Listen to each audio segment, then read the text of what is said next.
Assalamualaikum Ustaz. Waalaikumsalam warahmatullahi wabarakatuh. Bagaimana menyikapi orang tua saya yang ingin saya kerja, tapi saya ingin nikah?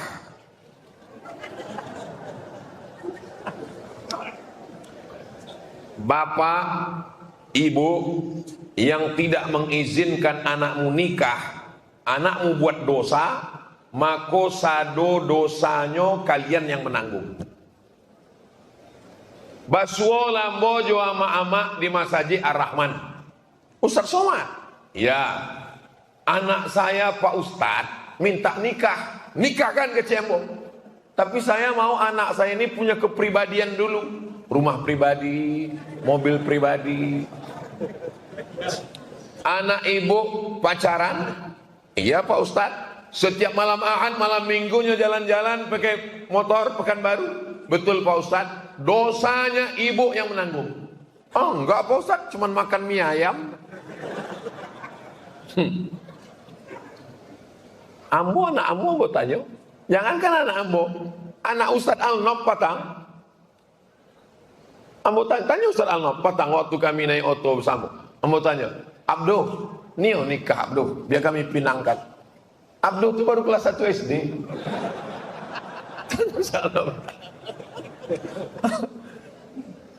Kalau bapak sama ibu kebetulan mampu pakai subsidi silang, tapi paling tidak kalian selesai dululah S1, berusaha. Iyakunu fuqara, kalaunya miskin susah, yughnihimullah, Allah akan memberikan rezeki. Tapi awak percaya kepada Ar-Razzaq, Ar-Razzaq, Ar-Razzaq, untuk tulis Ar-Razzaq. Kalau ada jamaah ikut nak percaya rezeki ko dari Allah, abuang Asmaul Husna Ar-Razzaq tu. Wah, beko wali cat warna hitam tutui. Ditanya orang, "Mangai hitam ni kok?" Kami tak percaya Allah membagi rezeki. Orang nan paling yakin kepada Allah adalah orang Minangkabau. Sebab apa? Inyo tabang meninggalkan kampung halaman, tapi inyo sukses di negari orang. Ambo 8 jam dari Pekanbaru ke Jakarta, dari Jakarta ke Makassar, dari Makassar Tawang ke Sorong, sampai di Papua. Begitu mendarat pesawat Ambo buka pintu, Ustaz, Ambo orang Payakumbuh. Sampai Ambo ke Raja Ampe, sampai Ambo ke Fakfak. Fakfak itu bukan bahasa Inggris, bahaya tuh. Sampai di Fakfak, Ambo tanya lah orang Fakfak, banyak orang kampung Ustaz Somad di sini, kata dia. Ada orang Batak, ada orang Mandailing. Dan itu Ambo tanya, oh orang Minang ada di sini Pak. Kalau itu enggak usah tanya lagi Pak Ustaz. Saking banyaknya orang awak. Ana dibawanya ke situ, tidak ada nyebawa meh. Sesudah nyobanya, go sukses, ameh dibawanya ke kampungnya, dibuatnya masjid di kampungnya, dibuatnya pesantren. Jadi kalau ada orang nan ragu tentang rasaki, belajarlah ke orang Minangkabau. Betul ke cik kok? Tapi yang dimuliakan Allah Subhanahu Wa Taala, ikut tausiah ikut bukan untuk anak-anak muda, tapi untuk gaibnya nanda percaya ke rasaki anaknya. Nah, ikut potongkan video kok, kirim ke apa? Insya Allah 2 gendangnya. Kalau tidak diizinkannya, disabitnya mau sase. Mak, nikahkanlah mau mak. Beko ngasih makan anak apa? Eko ceramah sama. Saya dah ngak kok radikal kok. Ustadz, bagaimana kalau kita mencintai wanita yang sudah punya suami?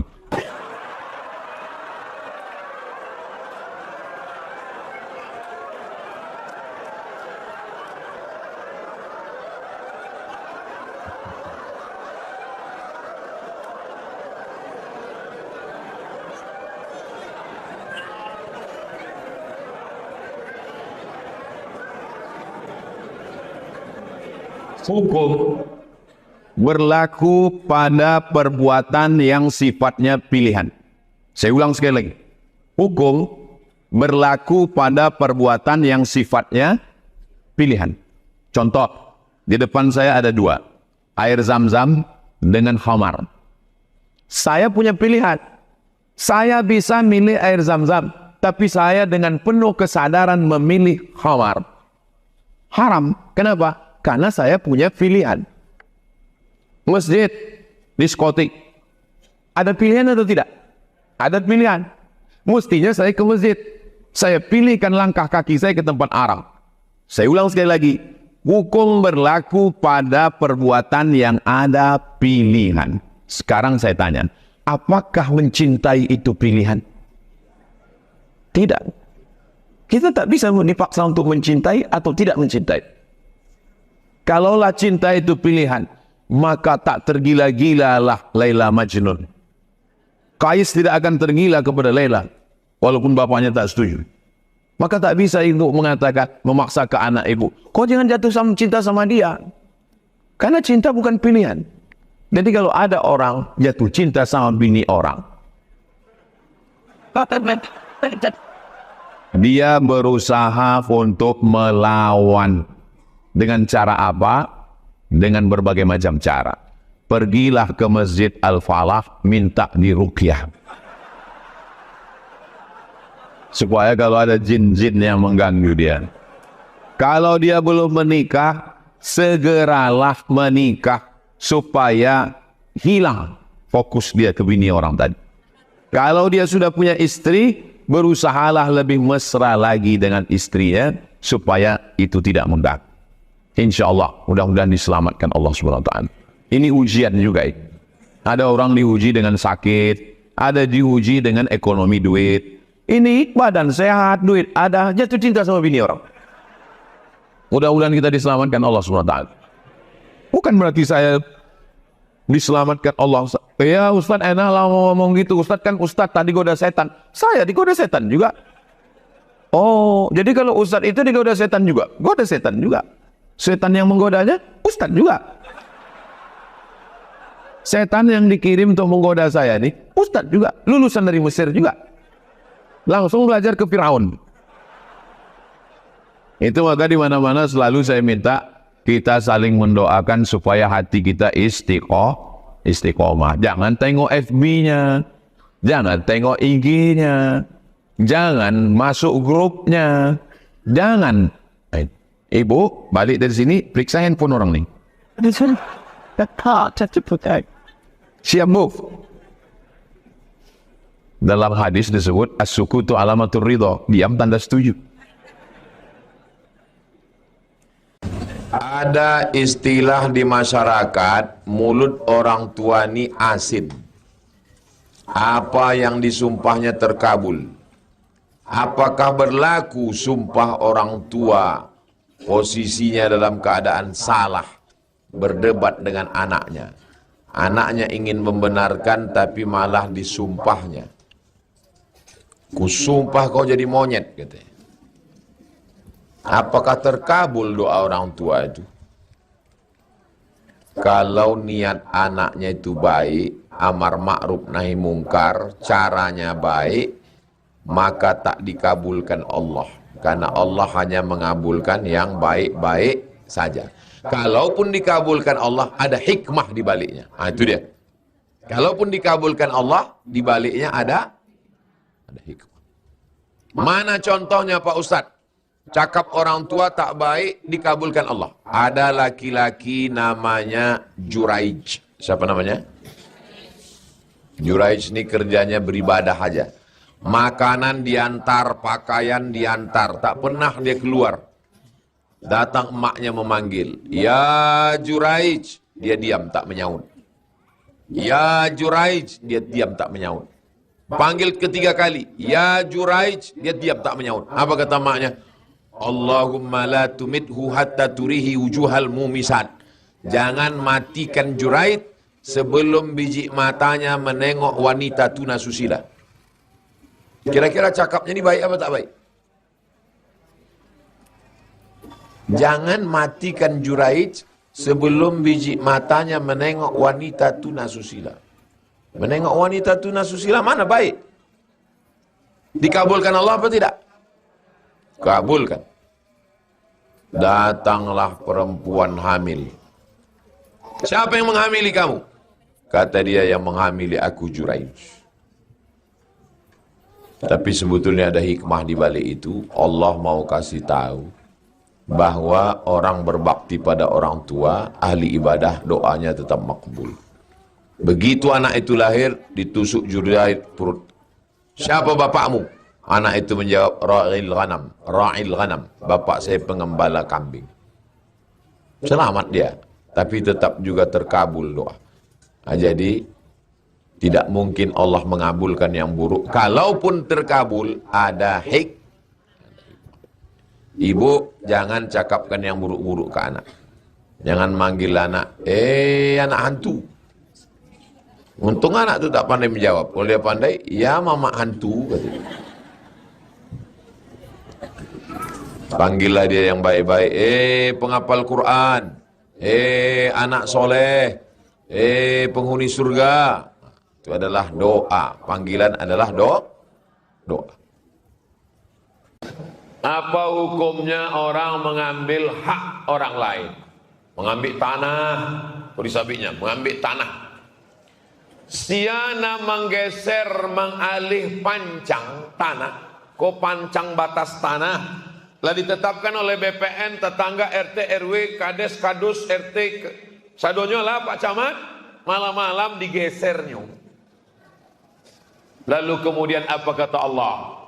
Qaidah shibrin, sejengkalnya geser, tuwiqa, maka inyo akan dililit beko di kubuhnya sab'i aradin, 7 lapih tanah. Di atasnya digesernya sejengkal, 7 lapih tanah ke bawah malilit leher. Ambo nak ada menggeser sejengkal ya. Jadi barak 2 meter. Nah, siap-siap lah. Makanya mau ke kubu orang mati, indak pakai meteran. Ambo baru tahu waktu terlalu capek bana datang ke pemakaman. Ada ketua masjid meninggal di jalan, anda boleh sabut namanya, menjaga kode etik jurnalistik. Pak, ini ketua masjid yang meninggal di sini kan? Iya. Mana kok orang udah pulang? Ustadz terlalu cepat datang. Ambo terlalu capek datang. Adolah bambu panjang. Ambo tanya, kok bambu kau untuk apa? Untuk mengukur. Rupanya mengukur panjang orang mati itu tidak pakai meteran, pakai bambu. Mangga pakai bambu Pak? Supaya beko kalau kubunya kau menyempit, tidak disalahkan tukang gali kubu.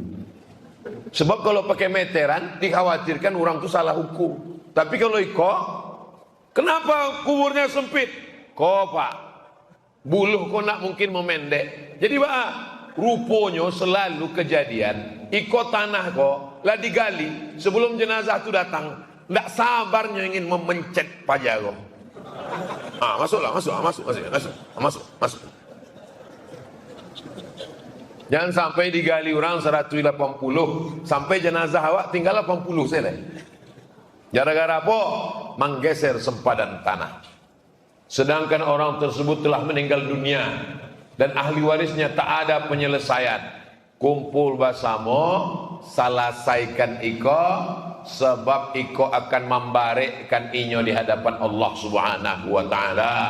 Orang yang mati syahid, cek amaknya, oh engkau mati syahid nah, cek Nabi, alun tentu sebab mungkin ido aniayo memakan harato orang. Maka orang mati syahid sekalipun, kalau zalim makan harato orang, mesti dipulangkan, dikembalikan. Faman ya'mal mithqala dzarratin syarran yara, sebesar biji sawi akan dipandang, ditunjukkan di muka mata awak di hadapan Allah Subhanahu wa taala.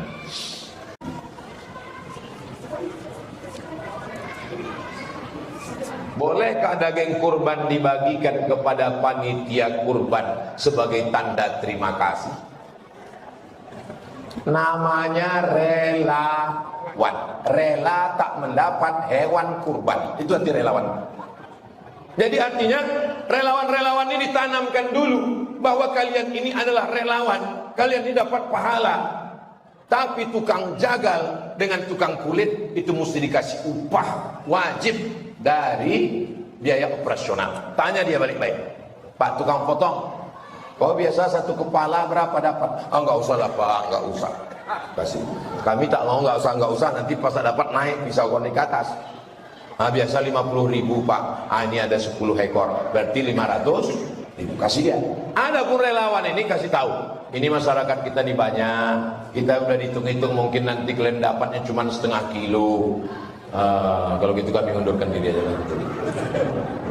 Kalau perlu digaji, gaji, tak perlu banyak, 10 orang tapi kerja, jelas kerjanya, dikasih dari biaya operasional. Tapi kalau dia meminta, wajib ada, itu berarti bukan hadiah, itu upah. Kesimpulannya, daging kurban sebagai hadiah boleh, daging kurban sebagai upah haram. Ini 2 kupon karena kau tukang potong, tak boleh. Ini kepalanya karena kau tukang potong, tak boleh. Maka dikasih dia dari uang, dari biaya operasional. Yang sudah-sudah, apa boleh buat? Taubat nasuha, diampunkan Allah. Jika istri berpuasa, sementara suami tak puasa, bolehkah dia menghidangkan minum suami? Kalau suaminya indak puasa, dek sakit, maka boleh dia menghidangkan minum suami. Karena faman kana minkum maridan aw ala safarin fa iddatum min ayyamin ukhar. Orang nan sakit dan musafir boleh tidak puasa diganti di hari yang lain. Kebetulan suaminya musafir, dia sama-sama perjalanan jauh, dihidangkannya minuman, boleh. Dalilnya aw ala safarin fa iddatum min ayyamin ukhar. Suami sakit, enggak sehat Buya. Suami musafir, enggak. Terus kenapa dia tak puasa? Memang enggak puasa dari dulu.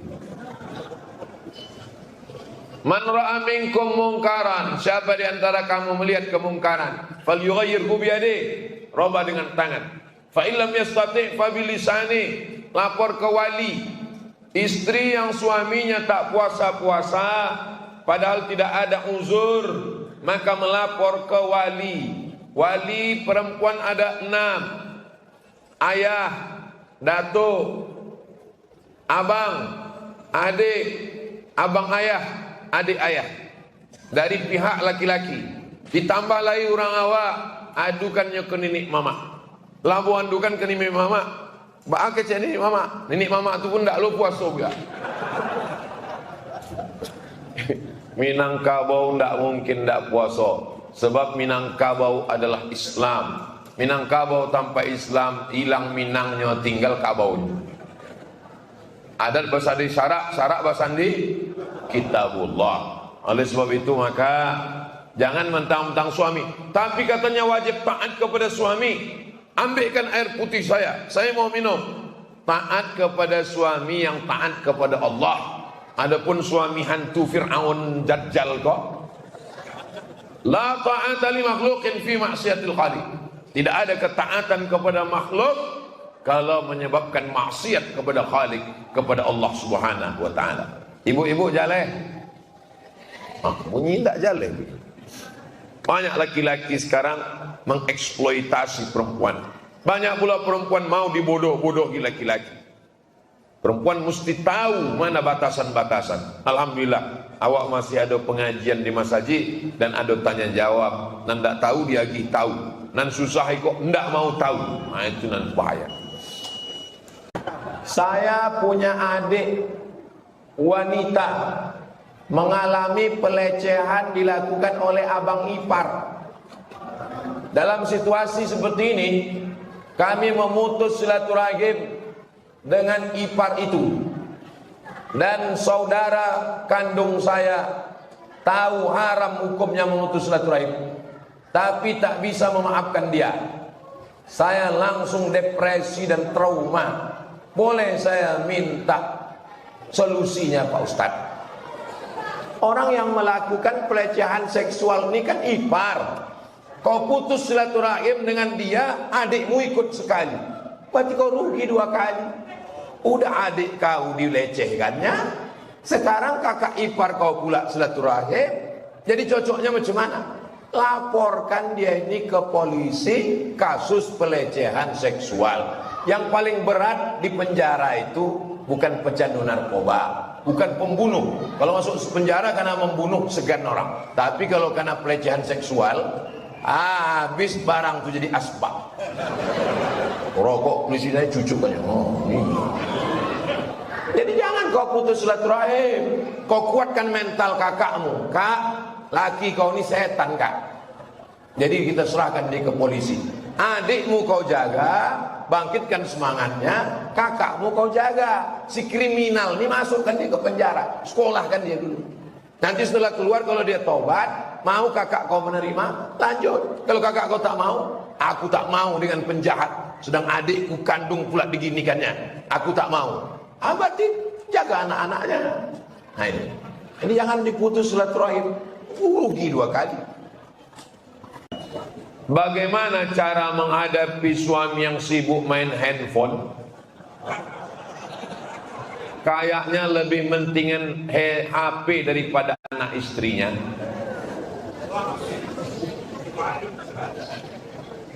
Jangan dibuang handphonenya. Perempuan ini punya 5 hak terhadap bapak-bapak.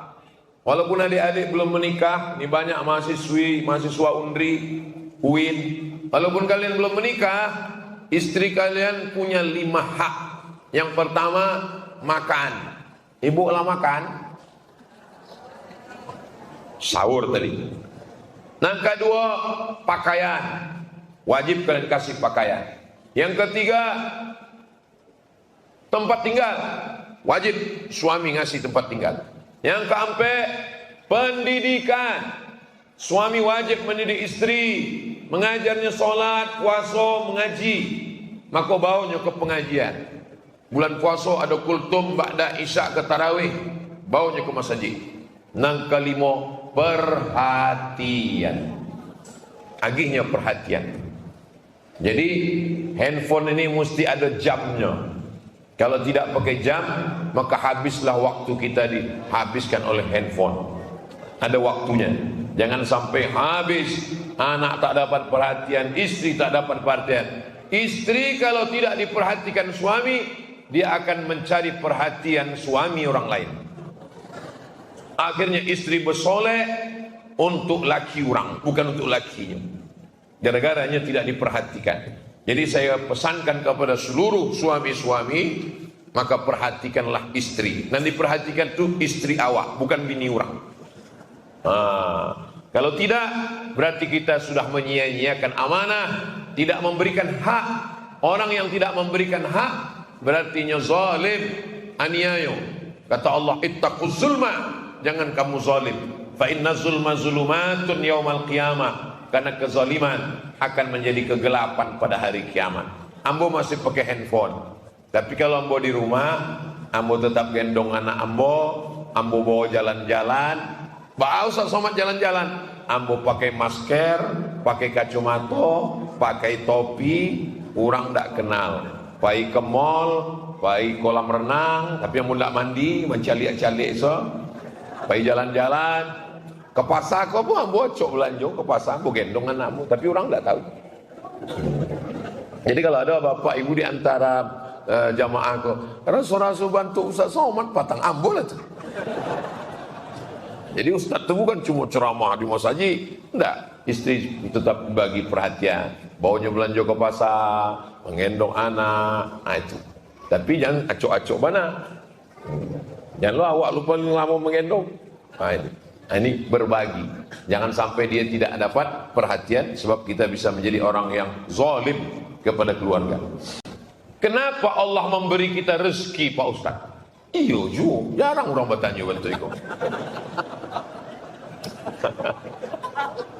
Di antara Asmaul Husna kok, Ar-Rahman, Ar-Rahim, Al-Malik, Al-Qudus, As-Salamul Muminul Muhaiminul Azizul Jabbarul Mutakabbirul Khaliqul Bari'ul Musawwirul Ghaffarul Wahhabur Razzaq. Atuh, dekat pintu nang kedua.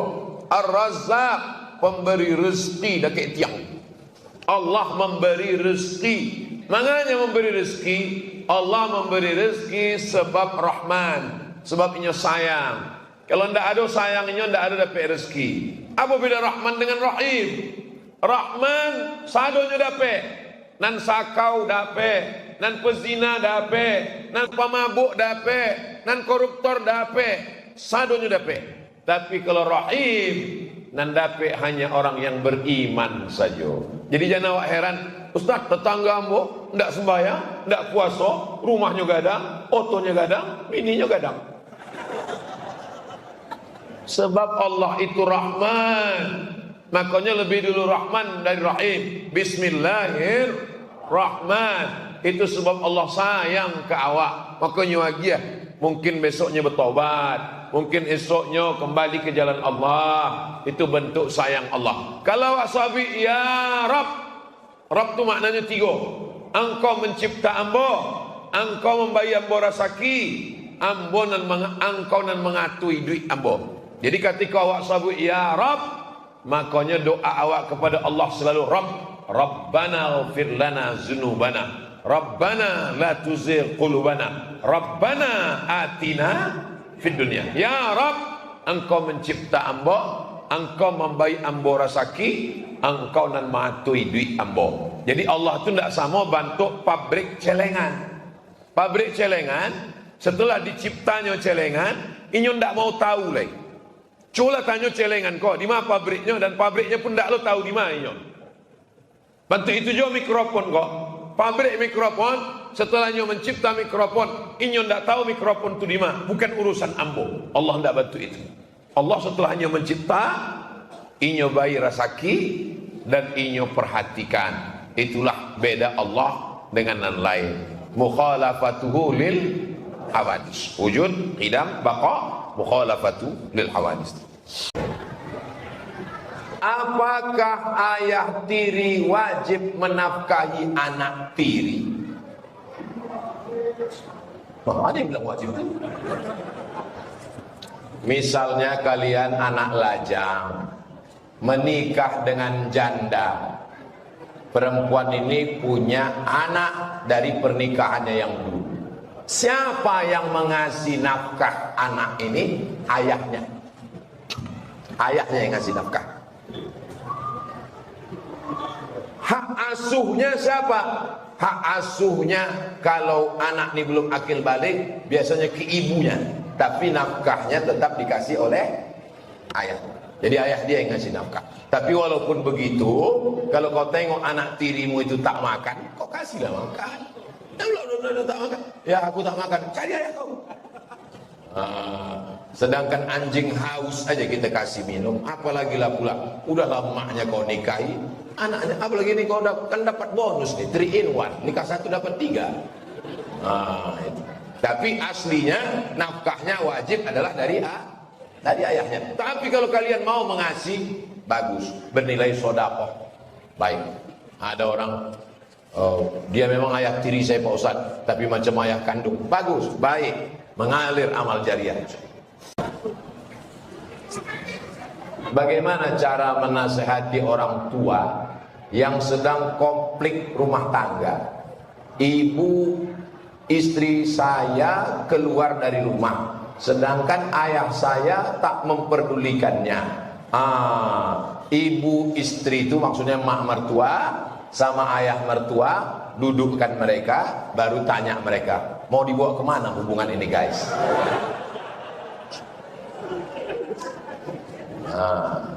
Dudukkan mereka semua. Jangan kalian menasihatinya, karena orang tua tak pernah menengok anaknya itu besar. Orang tua selalu menengok anaknya kecil. Apalagi kau menantu, mentang-mentang kau ustaz, mentang-mentang kau sering pengajian di masjid Baitul Rahman, lalu mau kau nasihati pula mertua. Bapak mertua, kenapa kau tak memperdulikan ibu mertua? Untung kau kasih anakku, ku cabut nanti nih baru tahu kau. Jadi panggillah ustaz satu, ustaz yang lembut, jangan macam saya. Kalau saya dibawa makin mengamuk bapak itu nanti. Ustaz yang lembut, Ustaz Al-Nom. Ustaz Al-Nom yang lembut. Pak, bapak adalah kepala rumah tangga, gitu. Insya Allah dibukakan hidayah, doa, usaha, ikhtiar. Bapak ini punya hati, ibu ini punya hati. Insya Allah dilembutkan Allah hatinya, insya Allah. ada usaha, dudukkan bersama, ada ustadz tausiah, ada doa tahajud, sholat hajat malam, usolli sunnatal hajat rakaat ini. Hajatku lembutkanlah hati mak mertua dengan ayah mertuaku ini ya Allah. Mudah-mudahan Allah memberikan jalan. Yurida islahan yuwaffiqillahu bainahuma. Kalau mereka mau berdamai, maka diberikan Allah taufik antara keduanya. Kalian kan udah tua-tua Pak, Bapak pun udah bau tanah, Ibu kan tak lama lagi dimakan cacing tanah juga. Baguslah kalian berdamai. Apa kau bilang gitu? Mungkin mengamuk dia. Itu makanya pakailah ustadz yang santun, yang lembut. Di Yayasan Tabung Wakaf Umat banyak ustadz-ustadz. Ada ustadz yang khusus spesialis bidang rumah tangga. Minta kepada Ustadz Al-Naqdinar atau hubungi nomor kontak berikut ini. Nanti.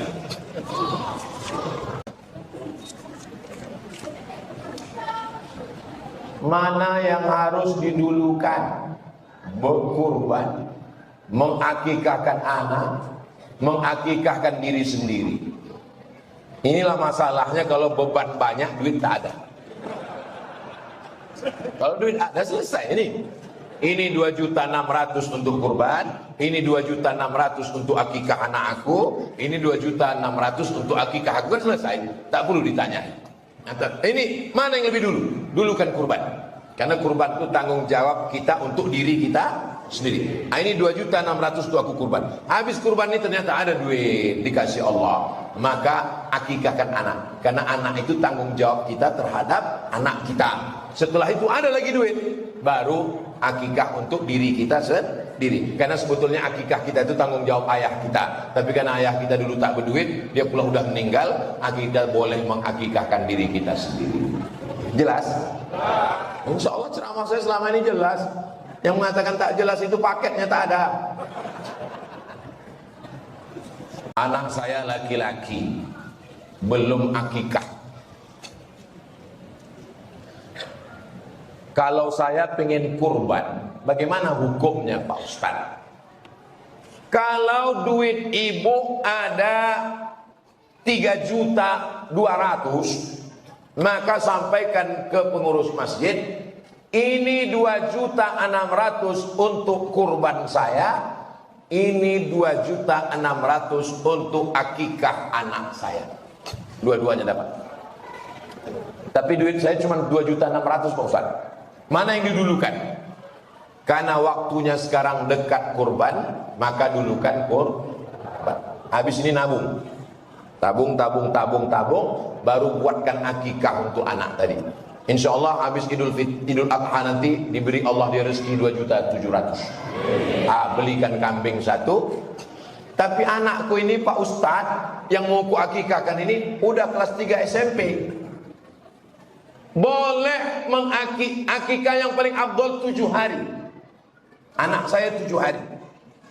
Tak sanggup 7 hari, 14 hari. Tak sanggup hari ke-14, hari ke-21. Tak sanggup 21, tak usah lagi tengok kalender. Sebulan, setahun, 2 tahun, 3 tahun. Pak Ustadz, saya udah umur 40 Pak Ustadz. Dulu di kampung tak ada kambing. Makan ayam aja kami kadang setahun sekali. Kami di kampung makan ayam 2 kali lah Pak Ustaz. Kalau tak ayam tuh sakit, kami sakit. Maka sekarang rezekinya sudah ada. Orang yang umur 40, 50, yang 50, 60, yang 60 pun ini boleh berkurban. Begitu kata mazhab Syafi'i, Imam Nawawi dalam kitab Majmu' Syarah Muhadzab. Boleh berakikah. Yang umur 40, 50, 60 boleh berakikah. Tidak menunggu hari. Besok pagi kalau ada duit boleh akikah. Bisa Ustaz datang? Tak bisa. Besok saya ke Kampar langsung korokan dulu. Jadi kuwakilkan aja ke Ustaz Allah. Besok akikah. Tapi hanya akikah saja. Jangan pula begundul. Tak perlu cukur. Tak pula ganti nama. KTP udah keluar 3 kali. Jangan pula minta ayun pakai marhaban. Marhaba ayyanur. Datang awak buka tutup, disangka cucu nenek itu dulu. Nah, jadi tetangga-tetangga yang diundang besok Kalian makan aja tak usah tanya-tanya. Daging apa nih? Makan aja lah usah tanya-tanya. Kalau diundang banyak pula. Makan aja lah daging. Ini tentang masalah kurban sama akikah. Ada ustadz yang mengatakan siapa yang belum akikah tak boleh berkurban. Nah, ini selalu jadi alasan tiap tahun. Kau kenapa tak berkurban? Aku belum akikah. Tak ada hubungan akikah sama kurban. Akikah saya itu tanggung jawab ayah saya terhadap saya. Sedangkan kurban tanggung jawab diri kita terhadap kita sendiri. Dan akikah itu hukumnya sunnah muakkad, tak wajib. Jadi kalau ada bapak ibu yang belum akikah, tak dibuat akikah sampai mati, tidak jadi masalah. Tapi kalau mau dia buat akikah, bah.